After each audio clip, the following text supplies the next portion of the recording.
Hey everybody, welcome to the show. I'm your host Sandman. Today I'm going to be picking a master lock number 150. Let's break into it. Now, this is just an orange belt level lock.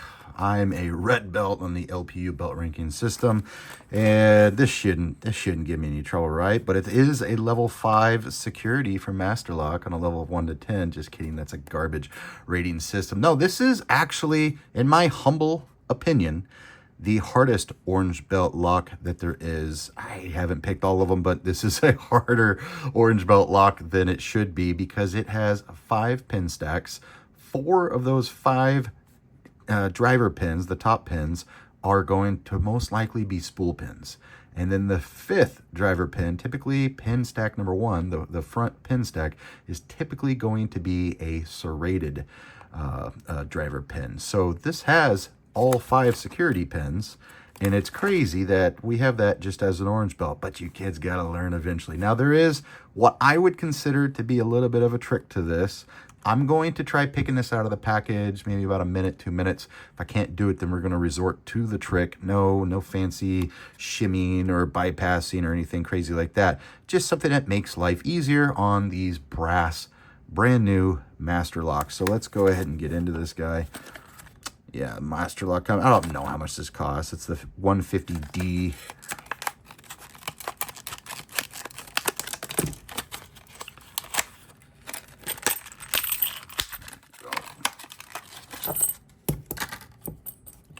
Let's take a look at the bidding there. Pretty vanilla. High, low, medium right there. So we do have those 5 pins. Let's get make sure it does work. Okay. Let's go ahead and get our pan of ice here. Sorry, let me set this up correctly.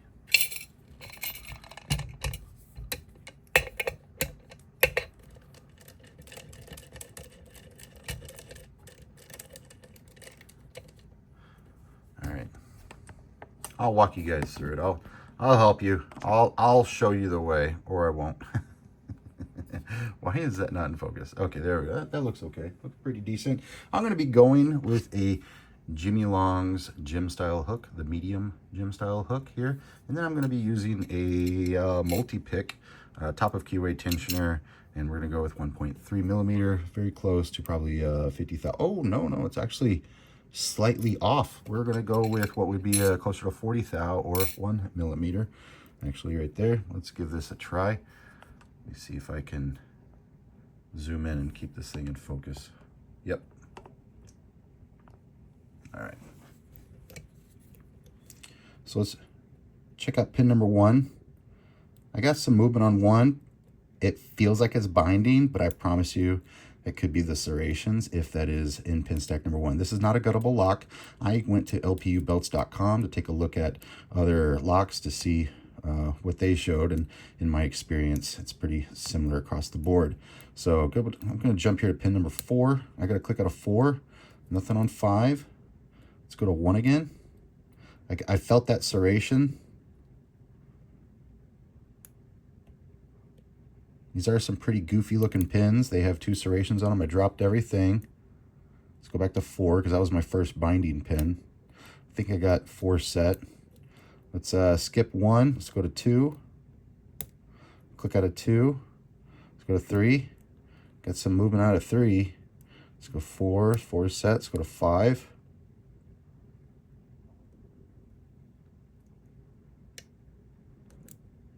And I'm just not really feeling much, guys. So let me tighten down my vise here. We're going to start over. This time let's go from the back to the front. Let's go starting with pin 5. Okay, got to click out of 5.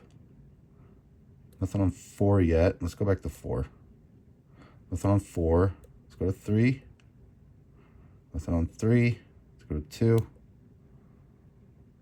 Nothing on 2. Let's go to 1. 1 is that pin. Oh, I just set pin number 1 and I got some movement in my core.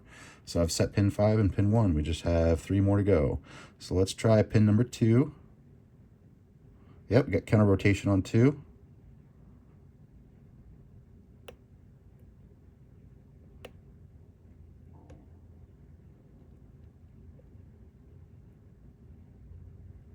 I'm really pulling on this thing, but I think I'm stuck on the warding here.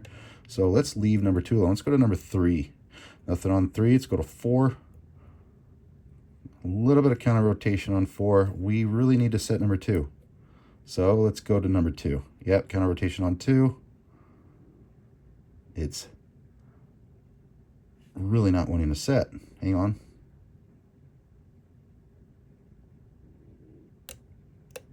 Okay, we got some movement in the core. That was weird. Let's check and see if pin 5 is still set.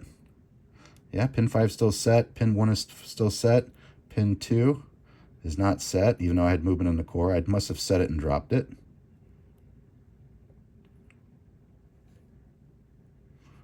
So here's what I'm going to do. I'm going to go to a deeper gym style hook, so that way I'm not having to go at such an extreme angle to set number 2, because it is a higher set pin. Yep, that's helping a lot.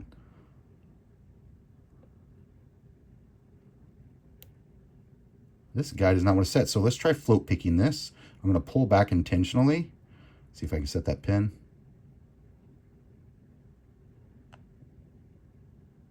Not dropping anything else.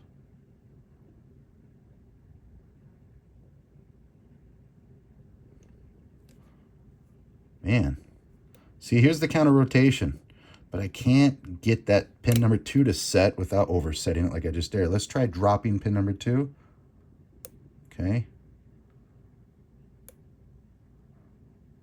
Yeah, we've dropped everything. So this lock is just an orange belt level lock. Already it's giving me trouble, and I could tell you why that is, and we're going to move into our secret. Let me back up here real quick. So the secret to this is that it's just all brass. It's got brass pins, brass drivers, brass key pins, and a brass plug, and a brass housing, and I don't know, maybe even brass springs, probably steel springs, but who knows, maybe brass springs. So we're going to go with some tri-flow here, and we just need to lubricate this lock, and then we're going to get better feedback on the lock, and that pin 2 that would not set might just set. So that's what we're going to do. So let's do that. And we remember the binding order. We were able to set pin number 5, then pin number 1, and then we started getting feedback from number 2. I don't think that'll change just by adding a little bit of lubricant, but who knows?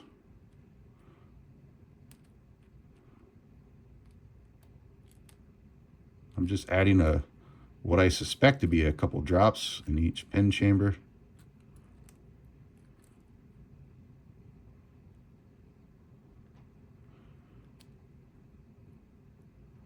Now I'm going to work that in with a key. If I didn't have a key, I would use a rake, but because I have a key, I'm going to use that key. These locks don't typically come with any factory grease, the cheaper ones. Anything under $10 is definitely not going to. It's a waste of money. And locks are going to work pretty much just fine, just brass on brass, steel on steel, metal on metal. But if we want to get some feedback, we definitely need this thing to be working a little bit better. Now, I have no idea how much lubricant I'd added in here. So let's see if I can watch how many drops I'm releasing from the top here. And let's see if I can get some here in this shear line.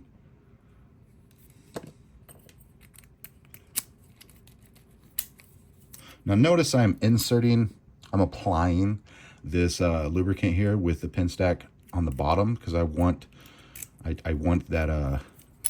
the lubricant to go into the pin stacks so it can actually get to those pesky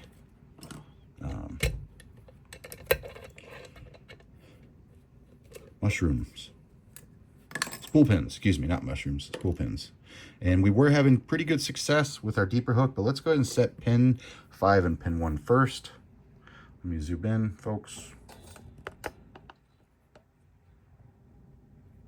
Okay. Okay, we're going to start with pin 5. Okay, pin 5 is set. Let's go back to pin 1.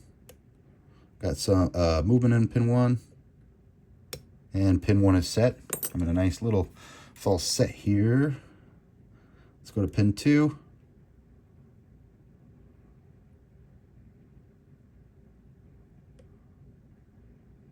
There we go. Look at that. I only had to set 3 pins. And the secret wins the day. My friends, if you're not carrying a lubricant in your everyday, in your lockpick set, you are wrong. My God, I only had to set 3 pins. Is that really what just took place?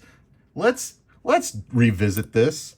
Let's see if lightning strikes twice. I want to see that again. Come on, let me back up. Let me get a better angle. Make sure there's no special effects here that I'm cheating. All right, we're gonna go. Okay, try this again. We're gonna set pin 5, pin 1 and 2. Pin 5, okay, pin 1. Okay, nice deep fall set. Let's go to pin 2.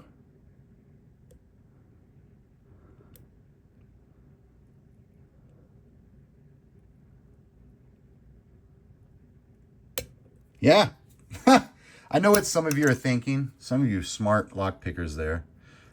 Some of y'all are thinking, but Sandman, what if you're setting pin 3 and pin 4 when you set pin 5? That would be a very decent assumption, but man, I don't feel it. I don't feel me lifting those pins. It is possible though, because let's take a look at this key here. We got that pin 5 is set higher than 3 and 4. So to set pin 5, I may inadvertently be setting pin 3 and 4, and I'm just not interacting.